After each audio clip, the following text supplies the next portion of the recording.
2 number. प्रत्येक machine मध्ये 2 गट असणार आहेत. अ ब पहिले मशीन मध्ये असणारे, दुसऱ्या मशीन मध्ये क आणि ड. जाताच काय करायचंय, पहिली मशीन जवळ जाऊन उभं राहायचंय.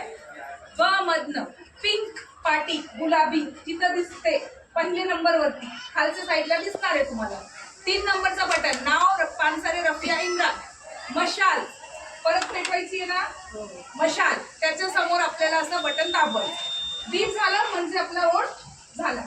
आणि हे वोट केल्यानंतर तुम्ही कोणतेही गट मधले कोणतेही एकाला तुम्ही वोट देऊ शकता.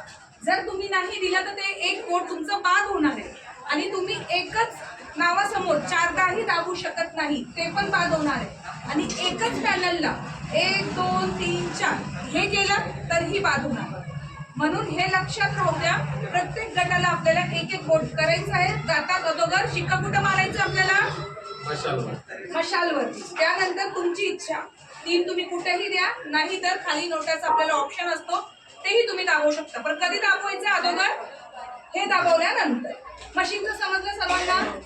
काही शंका नाही ना?